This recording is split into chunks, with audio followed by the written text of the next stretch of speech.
Welcome to the Fighting on Film podcast, the podcast all about classic and obscure war movies, from the Normandy landings to the days of chivalry and swords. If it's been captured on film, we're going to try and cover it. I'm Robbie of RM Military History. I'm Matthew Moss of Historical Firearms and the Armourer's Bench.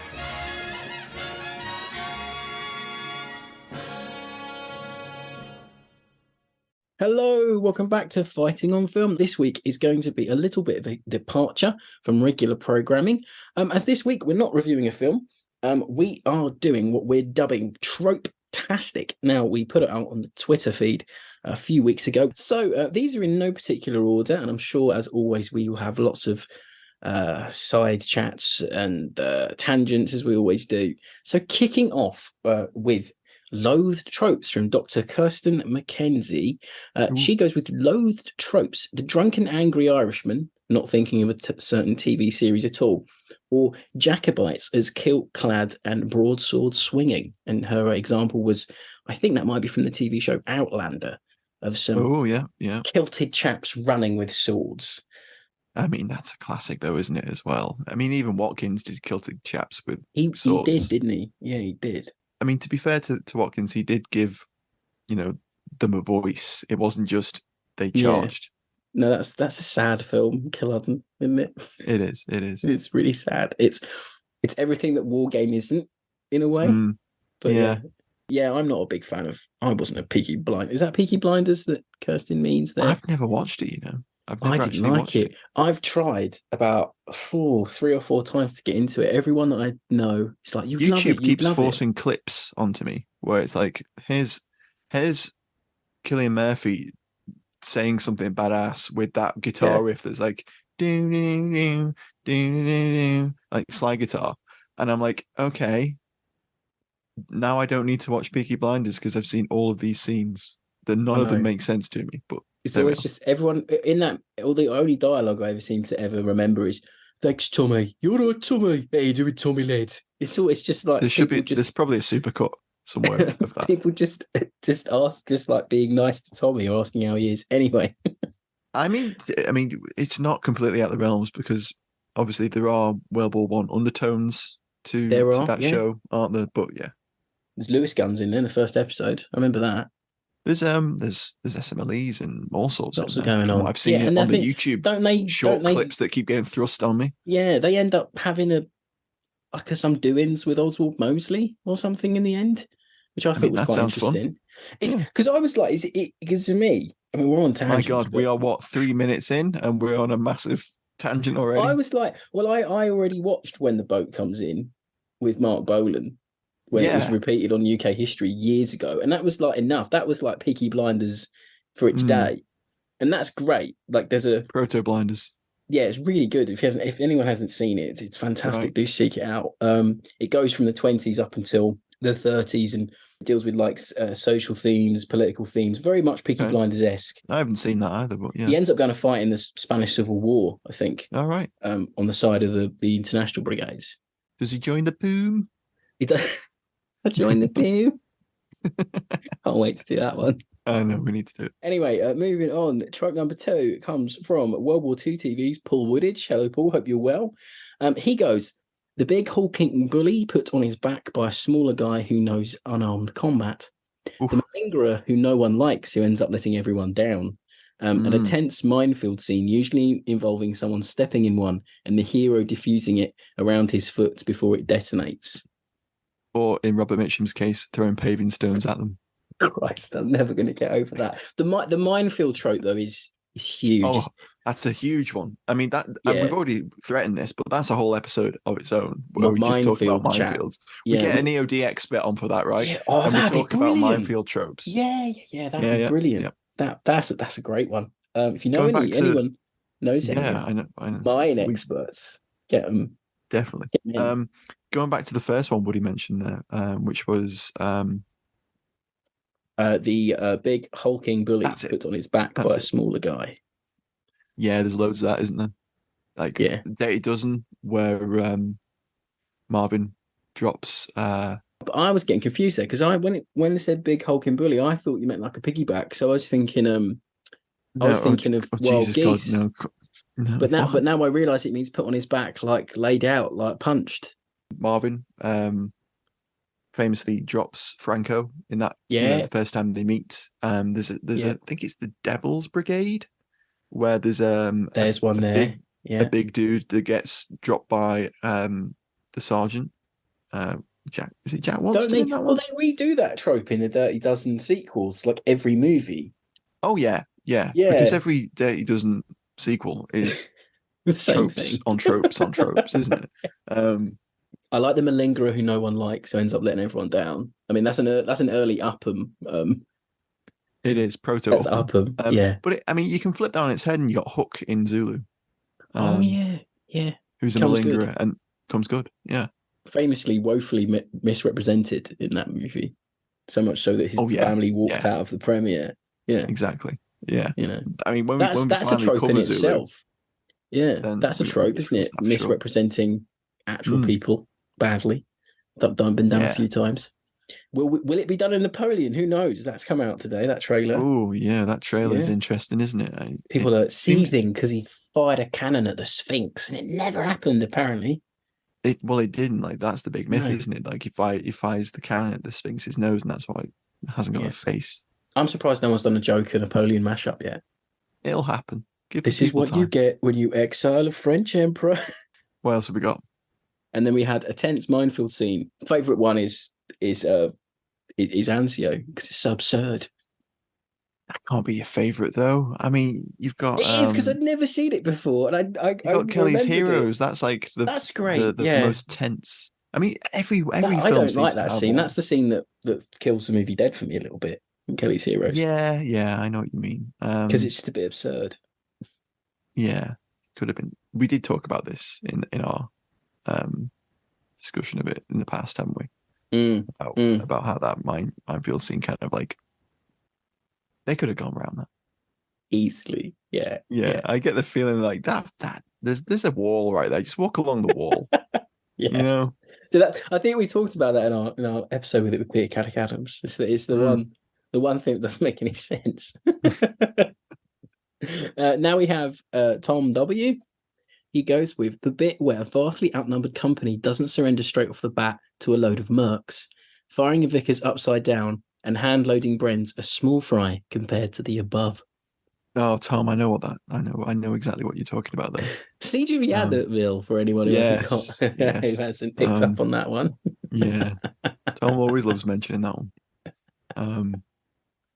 I mean, that film is I enjoy it for what it is. It's cracker. We Yeah, both enjoyed it. We talked about that pretty early on in the pod, it's one didn't of we? one of Netflix's. Like, I was pleasantly surprised with how well done it was, and I know there's some Yeah, weird bits in there. When you famously went and did a whole day of on a range yeah. working out Rich and whether I of that brain the thing Vickers is Machine right. Gun Collection and Research Association got so River County about that one scene in the film that we literally went to a range with a brain gun and Yes, and tested the practical accuracy of it. And we found that it was, I can't wait to do my baking tray armor plate testing. based entirely on on a on one a scene scene from Phoenix Nights from about Nights. 2002. This bulletproof, Max? No, grease proof. Oh my god, Amazing. very funny though. And then Adrian Wheel, and I may have to read some of these out because I was amazed when these came out.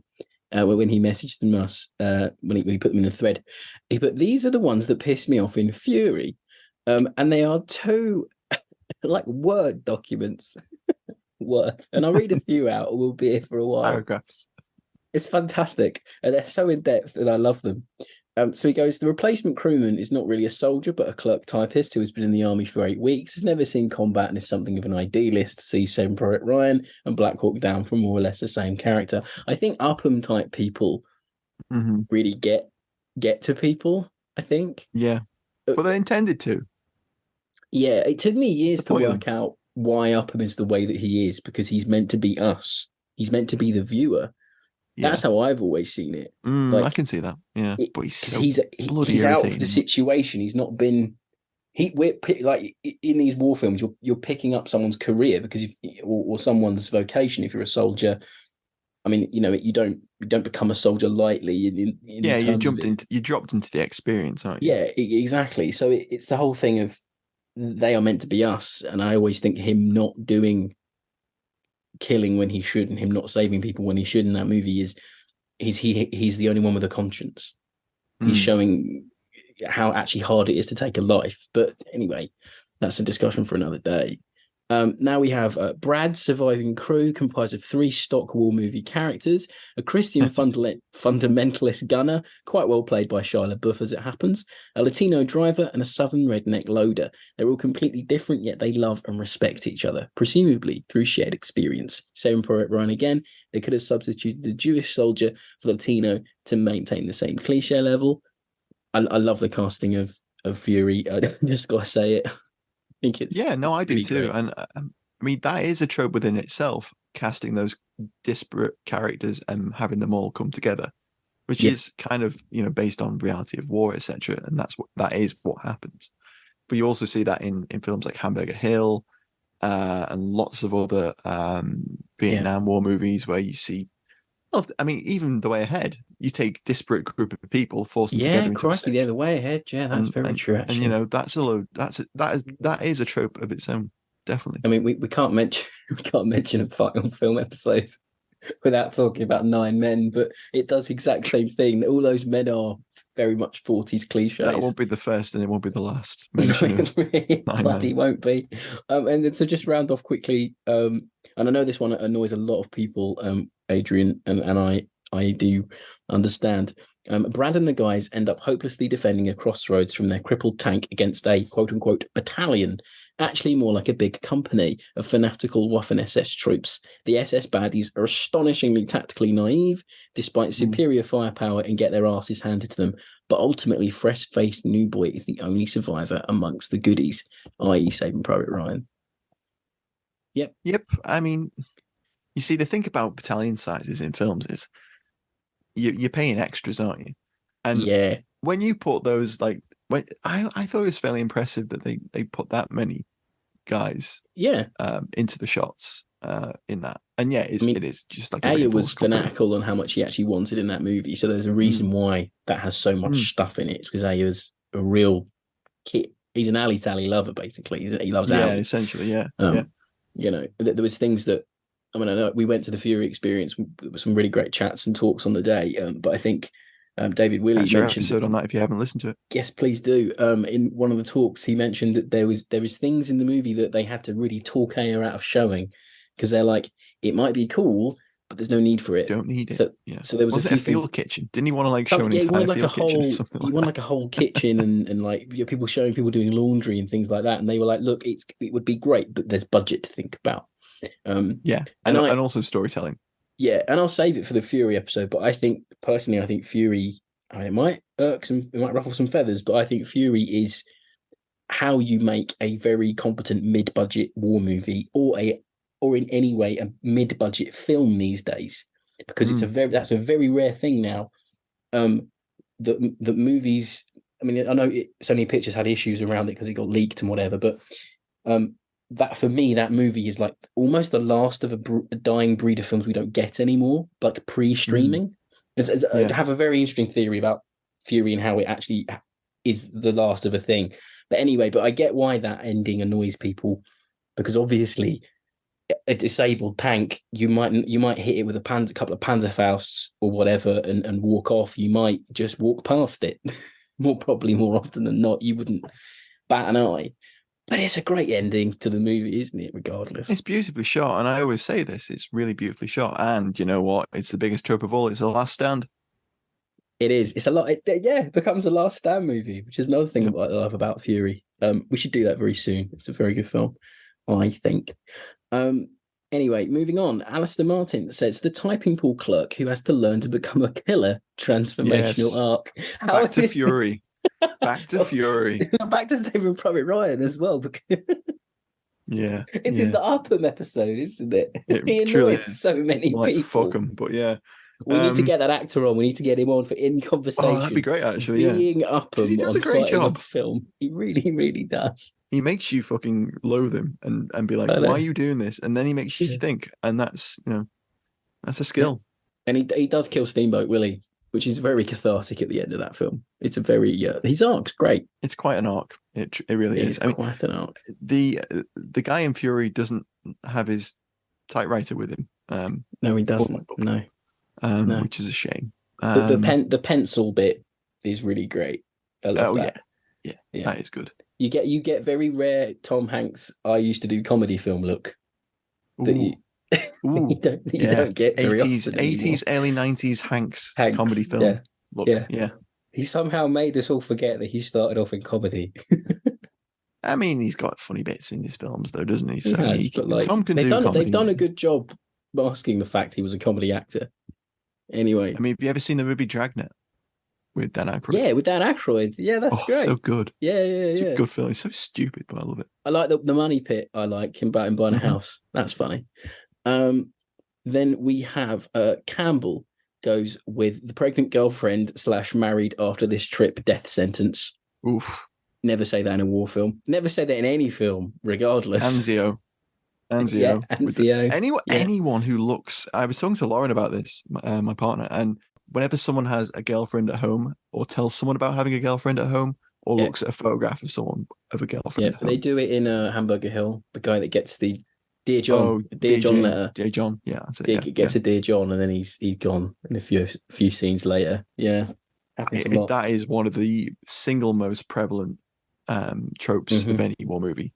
Well, never say you want to cruise the boulevard in your brand new Corvette or something. Well, it's on par with retiring in a cop movie. Oh yeah. You're a dead man as soon as you get that retirement note through. You're dead. But yeah, that is one of the most prevalent. We had that in Anzio the other week. Yeah, we did. Yeah, and Anzio is getting a beating.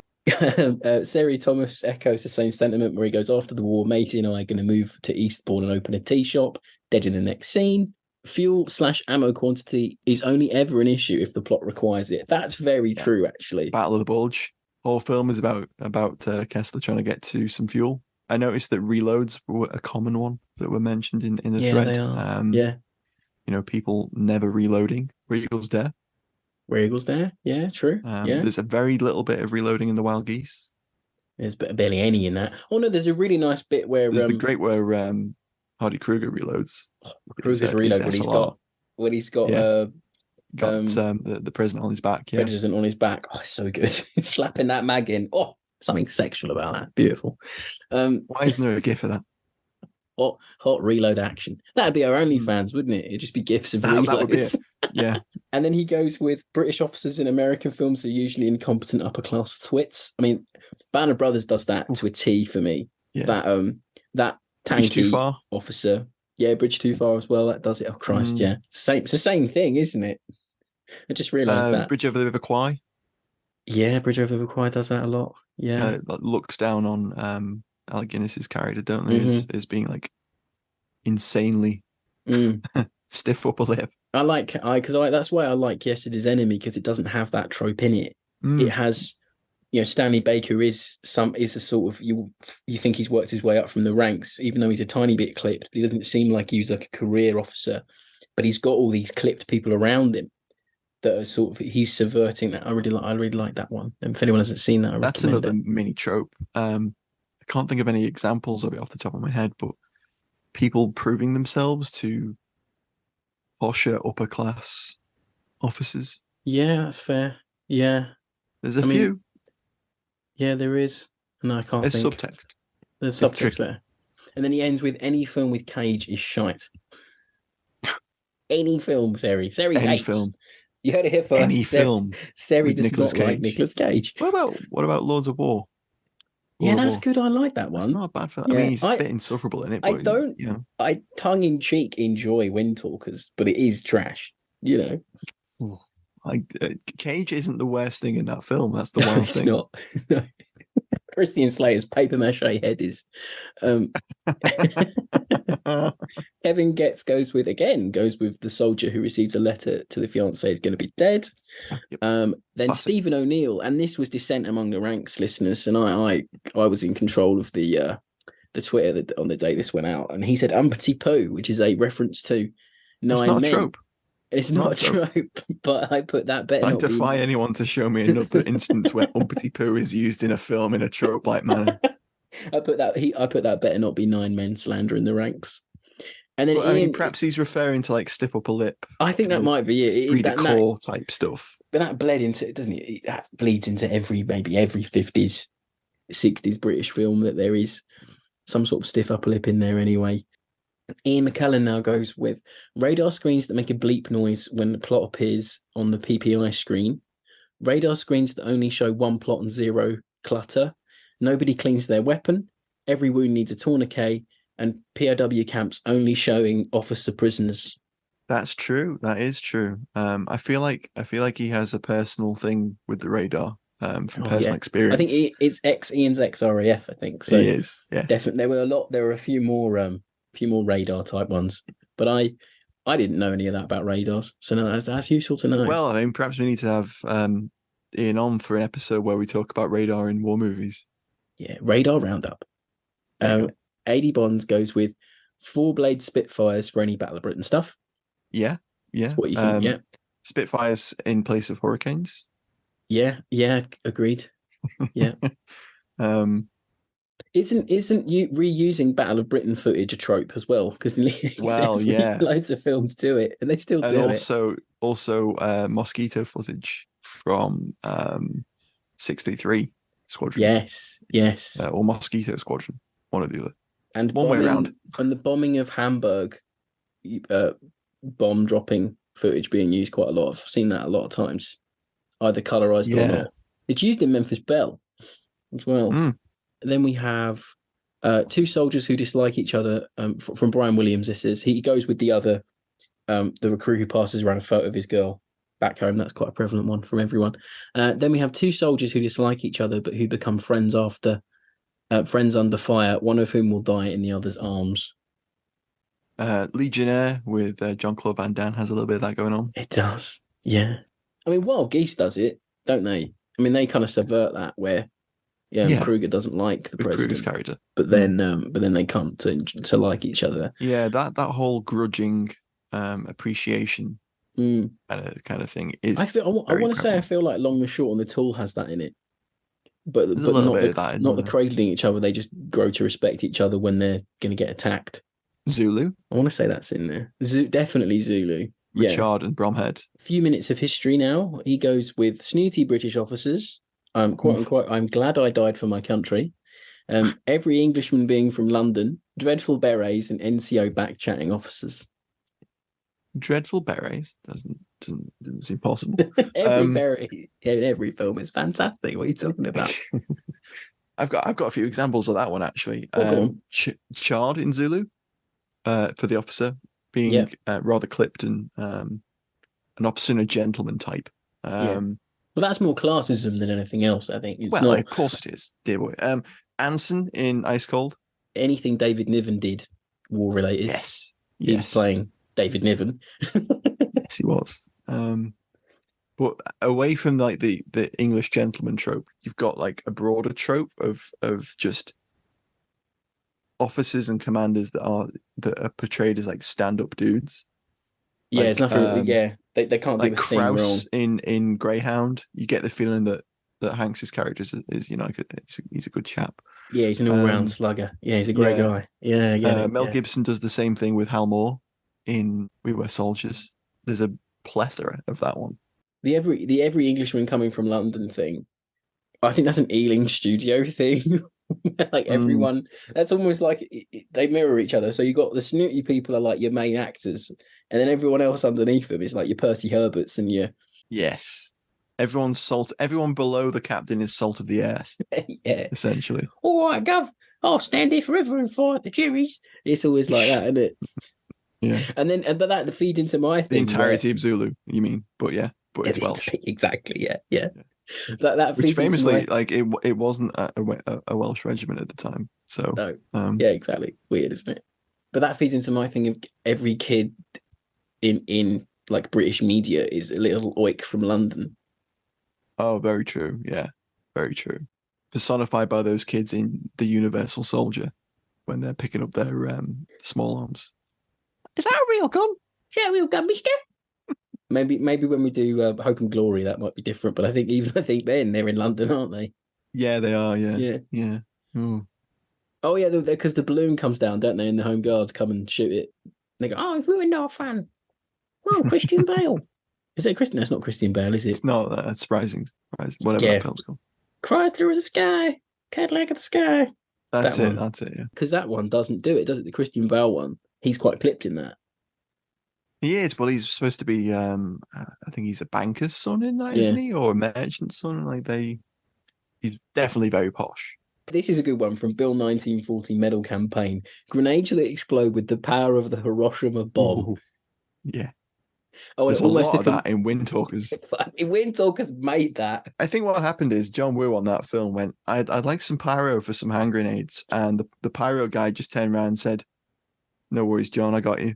Yeah. And he went No, off he and saw. just used the largest fuel-based explosion he could. I always envisage it as the pyro guy made a very realistic explosion, and Wu turned around like Kylo Ren in Star Wars and just went more, more. That's what that movie feels like. Yeah. And but that is true. Like I always think that our sort of like cultural touchstone for grenades is that they go off really big, but they don't really. They don't know. I No. mean, it depends on the type of grenade. Yeah.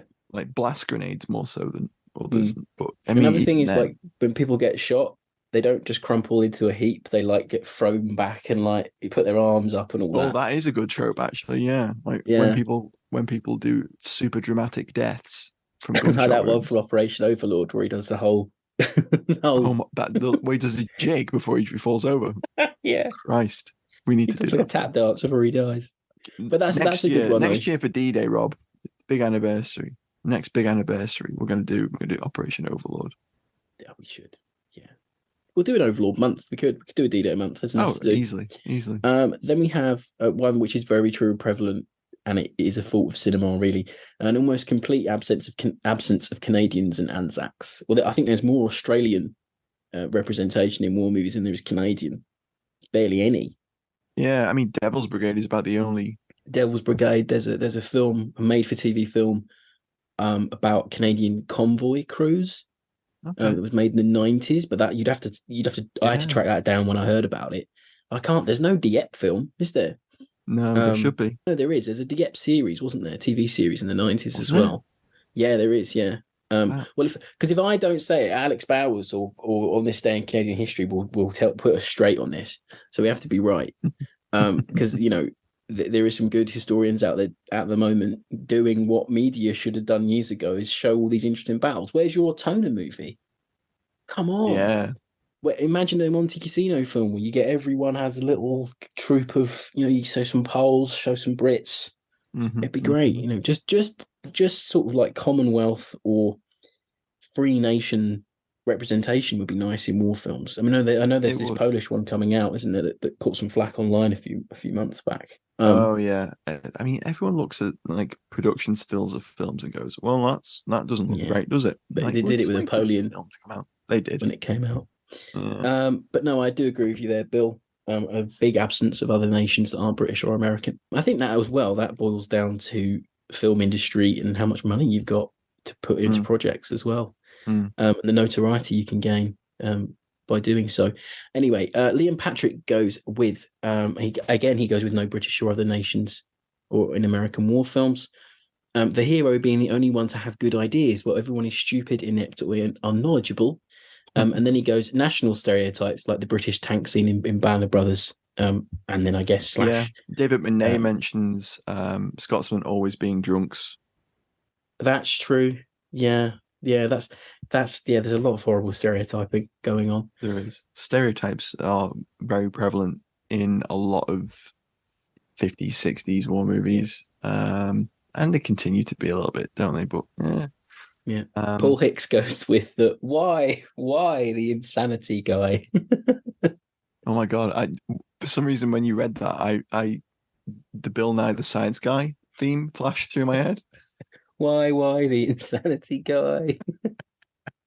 But yeah, the classic one of that is the blonde chap in Waterloo, where he pops out the the infantry square with his shako in one hand and his musket in the other, and he's like, why? Yeah. And then he gets killed by a cuirassier or something. Yeah, they do that really early in Saving Private Ryan without doing it, without saying it. Where Miller has the sort of been hit by the shell near him, and he's the ringing in his ears, and he's looking around at all these little cliched moments of men getting shot and the guy picking up his own arm. I feel like that's the bit in I that like where that they bit. do that. I think that bit. bit's quite It's powerful. good, but I feel like it's the movie going, war isn't very nice, is it? It's that whole bit. So that was Spielberg going, war's not very nice, but now enjoy the next 20 minutes of lads like killing people. I feel like Basically. that's what that is. I do Yeah, feel okay, like fair that enough. is that. Yeah. I feel like that whole opening sequence is to remind you of how like horrible war is for half an hour until it completely changes the movie that it is. Yeah. It's interesting. Totally, that movie is wild. How much of a tonal shift that happens in like 10 minutes is that amazing. That film goes from being like just shock to a road movie to A Last Stand in so many hard turns. It's wild. It's A, B, and C, but B is a tiny little B, and A and C are huge. Old actor Giles Pocklington goes with old actors playing young soldiers, e.g. Van der Voort was 27, John Wayne was in his 50s. Kind of like that one. Yeah, that's a good one. You get a lot of that. I mean, there's so many old actors playing roles that were definitely young men. Definitely, yeah. Again, struggling to think of them off the top of my head, but like, goddamn, there are so many of them. You get brain block. You get mental block. You really do. We've done like 150 odd movies nearly on this show. And sometimes I forget what we've done and what we haven't done. So I will rewatch a movie and going, oh, this film's great. We're still on the show. And Matt always goes, Robbie, we've done it. We did it like 2 years ago. I'll just drop you the link. Yeah. Exactly. It's like, well, you'll love this podcast about Rob. Yeah. This reviewer called Maguire, he had some thoughts. I think sometimes we should just record the episode without one of us telling the other, and then find out if our opinions have changed. That's really bad. Should do that. Yeah. When like a reality series does a "Where Are They Now" thing, or what happened after revisiting episode. Oh my god! Yeah. Do that. Yeah. Do that. Kieran Taylor. And I think this is prevalent to historiography as well, not just war films, where he says every German tank being a Tiger, and then the characters going on about the sounds of the 88s. That's a very cultural, social thing, isn't it? It is. Every Panzer's a Tiger, and every Tiger's a Panther. Yeah, exactly. Everything's a Tiger. Yeah. Yeah. Every armored vehicle's a Panzer, kind of thing. But you can understand where it comes from. I mean, you see it in after action reports, war diaries, and all sorts. It's just the way of talking about armored vehicles, doesn't it? That whole thing of Kane took out 2 Tigers on his own in Arnhem. And it's like, no, they were Stugs. Like, they were definitely SPGs, and that's no mean feat. And this is the exactly whole thing. When you say that, like, no, he didn't. Like, you're not like belittling what he did. Yeah, you just because this is my whole thing. It's like it's not easy to do that anyway. It's not easy to take out an armored fighting vehicle on your own. No, I wouldn't want to take on a Stug with a P at point blank range. I mean, they're just as dangerous as a Tiger to an infantryman. Let's face it. Exactly, and because this is a bigger discussion, but it takes away what people do when they engage any armored fighting vehicle in anything, whether you're in a tank, a scout car, on your own with a Piat or a bazooka or whatever. It's almost like we're saying, oh, well, it was easy then because it wasn't this mythical tank. Yeah. It's like bollocks. It's hard. Like, it's really, you've got tons of metal and a gun with a gun attached to it coming at you. Fury is that, isn't it? There's no other tanks in Fury that is Tigers, isn't it? That's another trope as well, or a sort of half-truth mythology where it goes, you just swarm a Tiger with like 10 Shermans and you kill it that way. And it's like, do you really? I'd like to see that. That's as history as we've ever gotten on the show. And that was another one. Darren Skerritt echoed the same, where he said every fucking German artillery piece is an 88 and every German soldier has an MG42. Again, movies have done that, haven't they? That feeds into that classic trope of every German soldier is armed with an MP40 and he's wearing, if it's cold, he's wearing his greatcoat. And if it's not cold, he's wearing like pristine Feldgrau. The Feldgrau uniform. I fucking love that trope. I love that. Yeah. Even in... He's got an MP40 with with K98K pouches. Yes, I love that trope. That's one of my favorite tropes. People having this, and that it's like a Bridget rivet counter. Remagen, Kelly's Yeah, yeah. Heroes, Anything, any fucking 60s Wiggles thing Dare. usually. I love it. I love seeing. I'm like, It's great. Where's his pouches? But I'm like, where's his extra mags? Where are they? Same with Thompsons, like Thompsons US as well. guys, Thompsons with their Garand pouches, but that they're running around with a Thompson. That was one of the few things in Anzio that I liked. The lads had Thompson pouches. That was good. Yeah, well done, Anzio. Well done, Anzio. Did something right. Hello there, sorry to interrupt. I wanted to let you know that you can now join our supporting cast over on Patreon. As thanks for your support, you'll be able to help us pick films, submit questions for guests, have first pick on brand new and exclusive merch, and much more. Thank you for your support. Now back to the show. There we have Sir Fatius Pauper, some great Twitter names, guys. Token Brits being slow, snobby, unnecessarily callous, making tea. People, I've got to clear this up, right? It's not like 30 Core's fault that they were slow. It's not. They were worried about getting absolutely wrecked before they got in to help the paratroopers. I've got to clear that up. Like it's not fair. This is another thing we need to talk about on the show. What do you mean often. that The Bridge Too Far isn't a fully accurate movie? Exactly. But I think this is where it comes into, because I tell you what, when we cover A Bridge Too Far, Rob, we're really going to lay it. We've already done it. We did it with Al. Oh God, of course we have. Yeah. Oh yeah.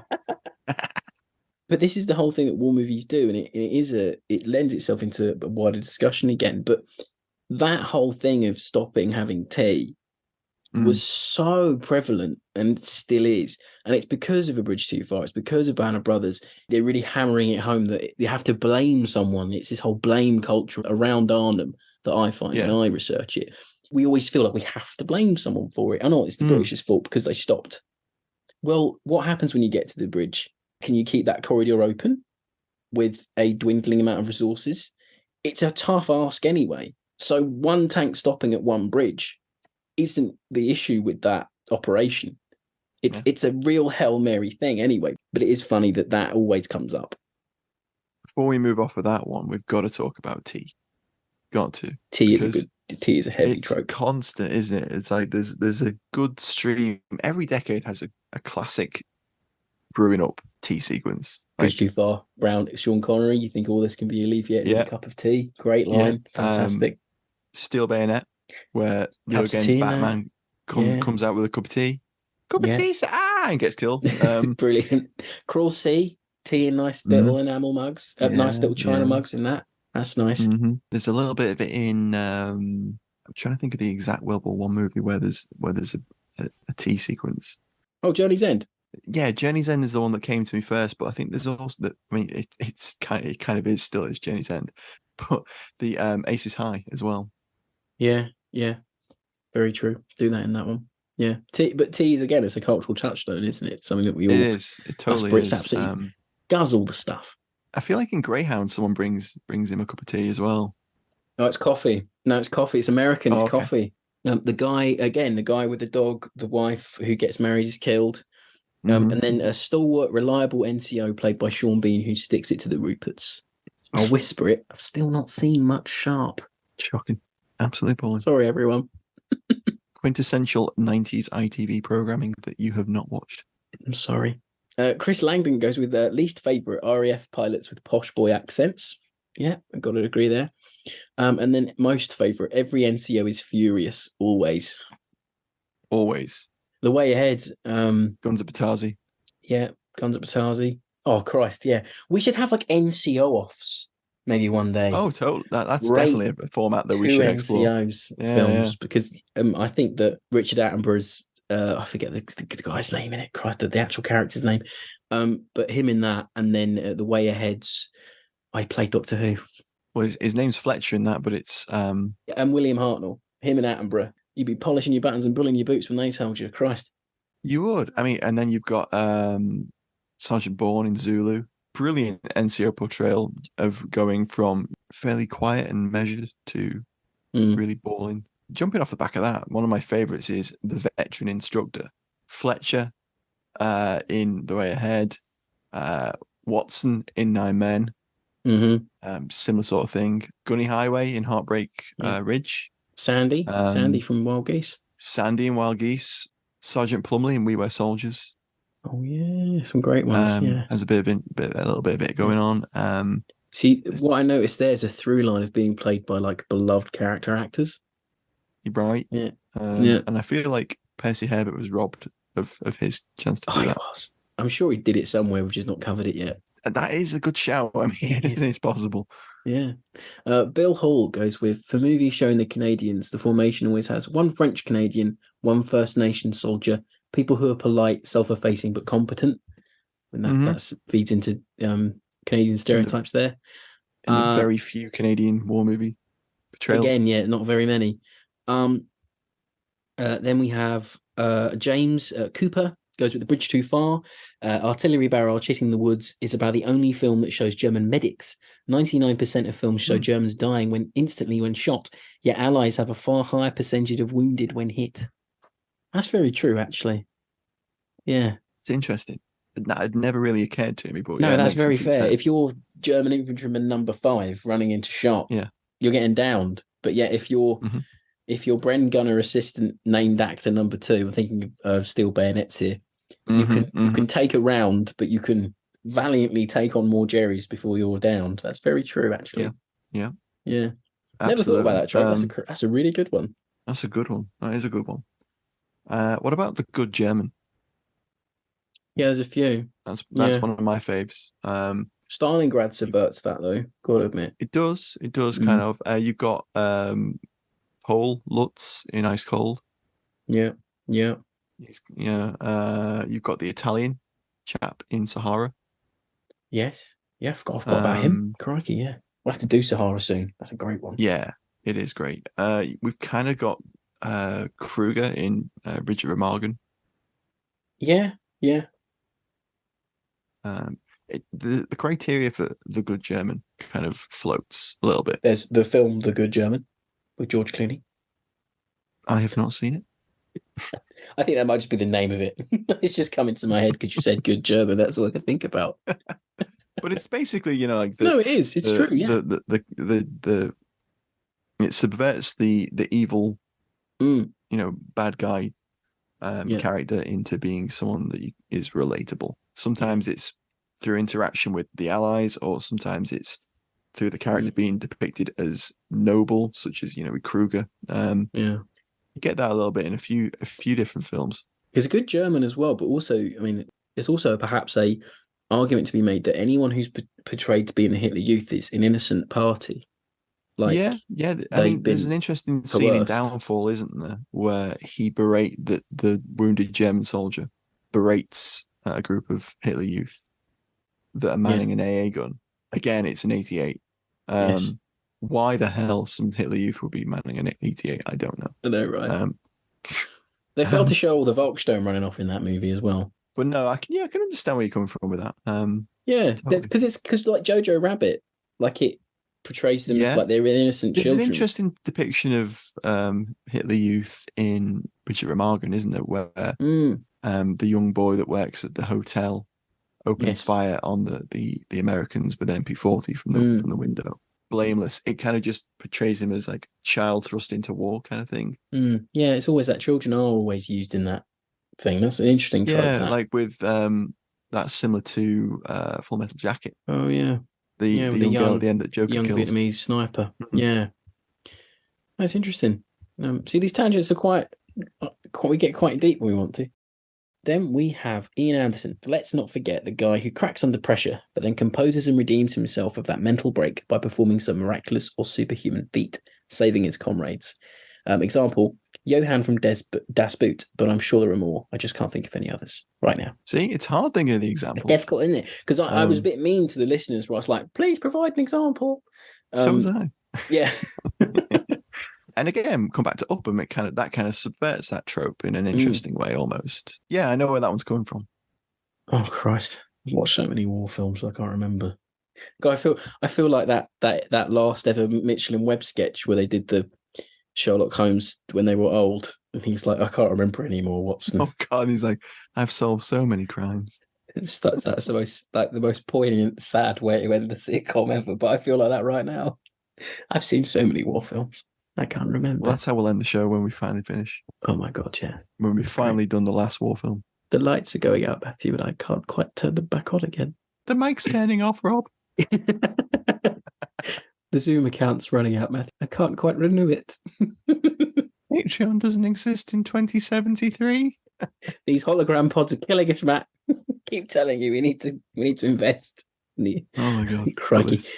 Steve BG again goes with guns that never run out of ammo and Germans who can't hit targets. I mean, agreed. They become stormtrooper-esque shots, don't they? Whenever they need I to. always wondered whether Lucas was subverting that trope with the stormtroopers not being able to hit anything a little bit. I always thought it was because of their helmets, because they can see fuck all. We'll have to ask him when he comes on. Yeah. And they don't have a stock on the blaster, do they? They don't. If they deployed the the E11's stock, then they'd have a. You mean the Blast greater Tech chance. E11? That's what you mean. I did. I just said E11. They'd have a much better chance of hitting the target they're aiming at. Because the rebel troops have on their, I can't remember the name of the blaster, but the one that's mocked up on AR-15s or SG-44s, they have stocks. Oh, yeah, the SG-44. So that's why they're good shots. I'm sure that the blasters that they mock up from this another tangent about Star Wars guns. God damn it! Fuck me. I'm sure that the rebels have sights on their Sterling. Yeah, they have little sights, don't they? I've never seen them using them though. But anyway, no, guns are never run out of ammo. That's a great trope. Yeah, my friend always made me laugh. Where he was always like, "Oh, I'd love to see these 60-foot magazines that war movies have, because you never see anyone reload." And I was like, "It's true." And Germans who can't hit targets is a good one. German snipers always can in movies, though. They always. Well, that's it. I was about to say, like, snipers in movies that never miss.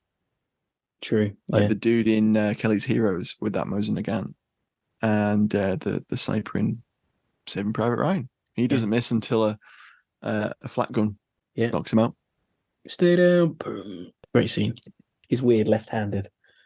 Reloading. No, that's all the hand signals he's giving to Tom Hanks. Yeah, he sees Panzer tanks, two of them, Tiger tanks, two of them, and I'm like, but Panzer tank. I always, I always laugh at that because I was like, Panzer is shown for tank, so I'm like, I always imagine tanks.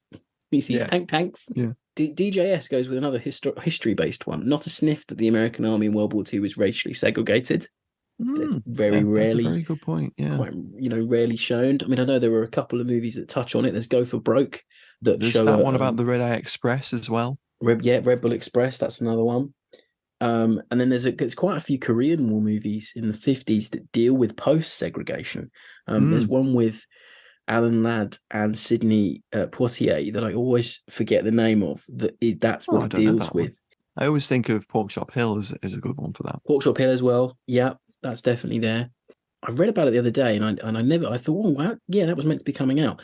Denzel Washington was meant to either be directing or starring in a movie about the Red Bull Express, but I don't think it's happened yet. Or if it was going to happen, it might have missed its window. But that's interesting. Yeah, that's a good one. Hope that didn't fall foul of COVID. No, maybe not. I mean, he'd be a bit old now to be playing a frontline trooper, so maybe he was going to direct. Anyway. Unbelievable explosions, never-ending gunfire, terribly inept enemy tactics. Again, that comes up a lot. Utter lack of what must be done after the shooting stop. Yeah, kind of agree there. You never really see soldiers just relaxing or chilling out as much as you should. I think either really. You're always on, aren't you? And I mean, when it does, it's always used as an opportunity to either contextualize the characters or for a little bit of exposition, isn't it? Yeah. Yeah, you never see anyone like cleaning weaponry after a firefight, like with pull-throughs. And when you do, it's good though. Yeah, you do. Yeah. It's nice when you see it. You don't see it very often. And he says his favourite is an insouciant. I mean, I cut out when me and Matt were trying to work out how you pronounce that word. Almost always a Brit, but excellent small command leader. Yep, I like it. And then we have Mike Builder Sim on Twitter. He goes, there is Tex. We call him Tex because he's from Texas. And there's Luigi. He's from Brooklyn. And all he talks about is the Dodgers. And here's Schmitty from Pittsburgh, George from California, Sully from Boston, Stanley from Iowa.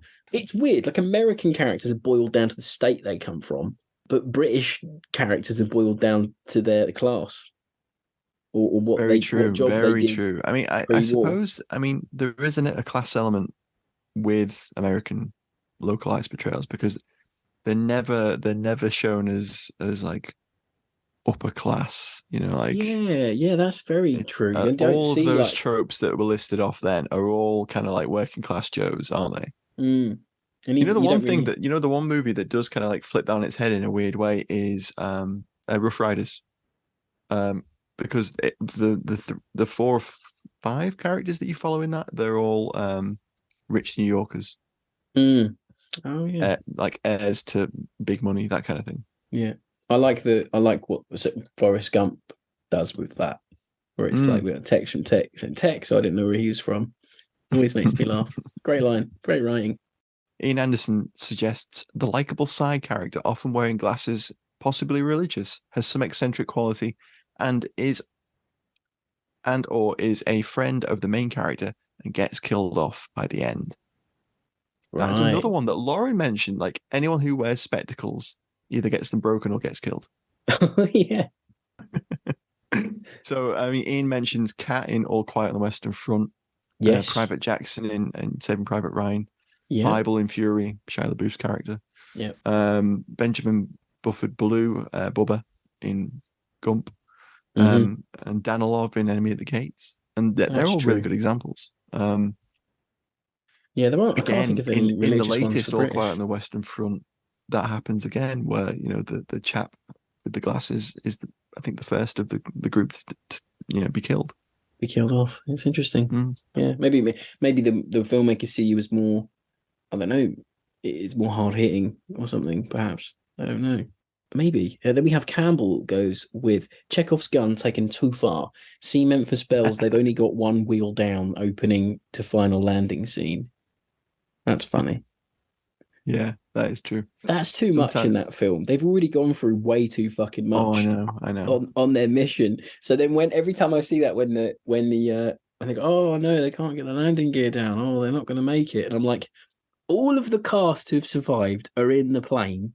They're going to be fine, right? they're not. They're not Could have going been to a kill huge off, curveball though, Rob. huh? Could have been a huge Could have been a curveball, huge and they could have curveball. all But then, died in a fiery mess. but then you look how long the movie's got left. God knows that It'll be happened. fine. No, it must have done. Yeah. But it's very funny. I Drink and I Know Things, another great Twitter handle, suggests characters that keep their cigars lit throughout combat sequences. Yeah, that's true. Yeah, and like it's obviously it's a continuity thing, but anyone with a fag in their mouth, like they never accidentally drop it, or it's always perfectly lit. It always stays like a little stubby little ciggy in your mouth. Oh yeah, this is one that I want to ask you about, obviously, because you're a firearms historian, so it's your bread and butter. So does it annoy you or not? Daniel Michael says, not specific to war movies, but certainly well represented in them. Guns just loudly click every time they move. Yeah, I mean, Danny's got a point there. I mean, you see it in action movies. Anything that involves a gun. He goes, yeah. I love it in The Simpsons where they always show like a double barrel shotgun, and they always like have the pump action sound over it. There's like yes. That's one of my favorite trope. visual audio gags. Does that annoy you though? I think that's just a movie trope in general. I mean, why do we do that anyway? Is it because it's there's not... two sides of it, isn't there? Like there's the trope of like overly cocking things. Yeah, Like when you're clearly just ejecting a live round. I like, pissed my friends off with of... that. I'm like, he's just got rid of a round there. What's he doing that for? Yeah, exactly. That irritates me. Yes. But if Danny means like guns that are rattling and making noise all the time, no, I don't. I always think that's a nice inclusion in like the Foley side of things. Like they've thought. Oh, you like that? Okay. I always think it's funny. Kit. I just think it's a funny thing, like getting a piss like. Like what? Oh no, it's got to be like sounds that would make sense. So like drawing it from a holster, like the rattle of it. It's like it's like an audio little sort of sound cue. Like it can't be they pull the pistol and then it makes the sound of it. I've heard that though, without them doing it. But I've had that ridiculous. In like someone's like put a pistol up to someone and it makes like a click sound. Yeah, no, that's bad. It's so weird. I like that though. I quite like that trope. I like that personally. I like that one. It's a good trope. It's a funny trope, but it's a bit irritating. Mm-hmm. We've got Bill 1940 medal campaign again says stolen uniforms always fit perfectly. I like that Very too. good. That's Very really true. good. Yeah. Yeah. Will Guns says and banging Navarone and guns Navarone. Yeah, that's a good one for that one. Guns Tobruk. Tobruk. Yeah, Tobruk again. That's a good one. Yeah, I remember you said Guns Navarone. I always get Guns Navarone mixed up with Where Eagles Dare for some reason. I can, yeah, in my head. There's a vibe. There's a vibe. There's a through vibe. Then we have Will goes with banging a magazine on the helmet. That's in a lot of Nam films, like Apocalypse Now. They do it a lot. I know. Is there a reason for it? There is, it's to seat the rounds into the magazine. Like that's it. We talked about the this idea before. is that you tap the back of the magazine and the rounds will align and sit against the back, so they'll, in theory, feed. It looks reliably. cool as well for your character to be doing. It does look cool. And I always wondered whether it was kind of coming off the back of the Japanese hand grenades that they primed by banging them. All those things, yeah. I always wondered whether someone grenades had seen fizzing that. As well. That's another trope. Grenades like some do fizz, do they? Yeah, it depends on the kind of fuse, but not many. Okay. Really does depend on the kind of fuse there. But so there were some of your tropes. Thanks for getting involved, everyone. I'm sorry if we didn't get to yours. Brilliant, some really good we can always do another one of these. We thought we'd end. I'll ask Matt his favourite and his worst, and then he'll do the same for me. So Matt, your favourite trope? My favourite is the sociopath psychopath character. So we got Savalas as Maggot in Dirty Dozen, Animal Mother in Full Metal Jacket, Barnes in Platoon. Yep. Spears in Band of Brothers almost. Trombley in Generation Kill. And arguably, I think one that's interesting is Lawrence in Lawrence of Arabia. Oh yes, where he kind of like begins to enjoy doing the what carnage. he's doing. Yeah. The scene, basically the chain ambush scene where he, kind of becomes unhinged. Yeah. I like for that. I watched it the other day. Listeners will have seen. But Beach Red, Rip Torn plays a grizzled sergeant in that, and he's like the stereotypically grizzled sergeant. That film's interesting. It feels like an exploration of tropes. So he's very much like the captain tells him at one point in the movie that he shouldn't be killing just to kill, and Rip Torn just basically says to him, "Well, I don't agree with that, sir. I'm gonna kill. I like killing." He's like, "I'll kill again." literally his whole arc, pretty much. I will kill again. He's great in that. For me, my favorite trope is Patton tanks filling in for any tank in any war movie. I absolutely love it. There's something about it. There are endless examples. Beach Red does it. Anzio does it. Pick a 50s war movie that there'll be a pattern. Battle of the Bulge does it. Is the Battle worst. Of the Bulge culprit. does it because the Spanish had them. Oh, and that giant silver pattern that it gets shown is my favorite part of that film. So there's a train of thought for me. In the 50s, I think if you're getting Department of Defense assistant, then you get Patton tanks given to you because it's what they've got. And then on the other hand, it's like, well, at that time, weren't Shermans being like scrapped and things like that? I always think there's a reason for this. It's not because they couldn't get them. It's not because they didn't want to have them. It's what was easily available. Yeah. But I kind of just love it. I just like seeing it. It's like comforting. I don't know why. I mean, that's what made me laugh about Zissou was the fact that they included that. See, and I like that. Yeah, I love that. The eternal argument. It's the wrong bloody tank trope, isn't it? Yeah, exactly. That's kind of almost the same as the pattern. Some people literally just go, "Well, the tank's wrong, so I can't watch the movie now." And I'm like, "What? What do you mean?" No. Like if you wouldn't watch a war film if you didn't like the fact that one thing was wrong, you didn't watch them. Very, very true. I mean, you can become too obsessed with these things, I think. Yeah, and I think that's why we love the tropes. With accounting for the dark side, almost. Yeah, you lean too far in, and then you start hating it. Every piece of media on whatever level. What about worst tropes? So worst trope for me, and this is more of a trope in overall cinema because I just find it funny and it annoys me, where characters will be whispering for the benefit of the audience. But the whisper is a talking tone, like loud whisper. So you Yeah. got like, hey, like soldiers over there, like, just trying to, sort of example.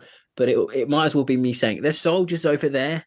You would definitely hear it. It's just a trope that I don't enjoy because I know it's just for my benefit. And I'm like, yeah, but the person's within earshot, they'd hear you. Like, it's just, it always makes me chuckle.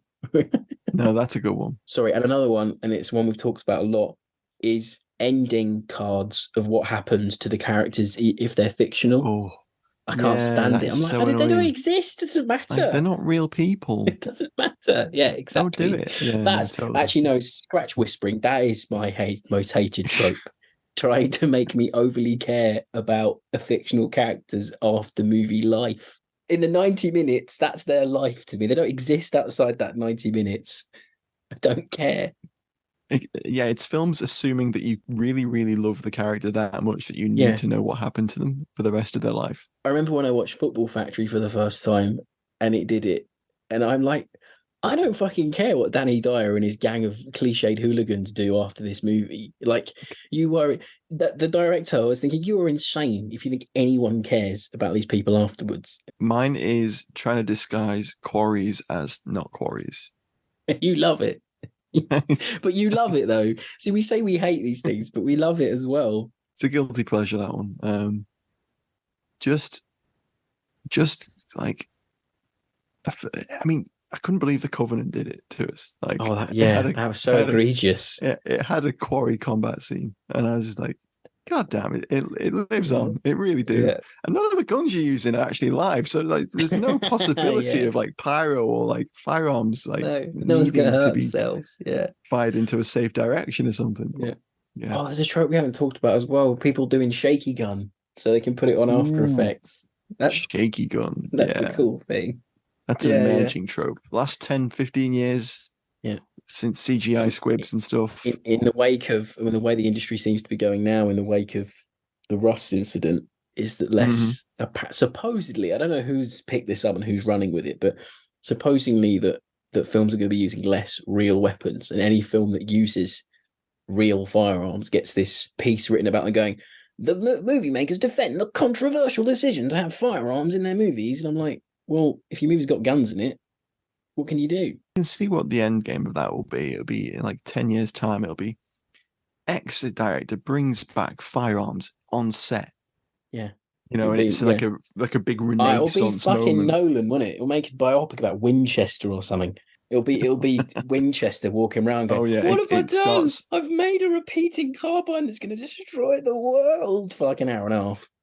We love to hate these tropes, don't we? And this is why we thought that we do this whole kind of episode, going through them a little bit, because as much as we can say, oh, I hate that, oh, that really pisses me off when I watch that movie, but they make the experience, don't they? It does make fun spotting.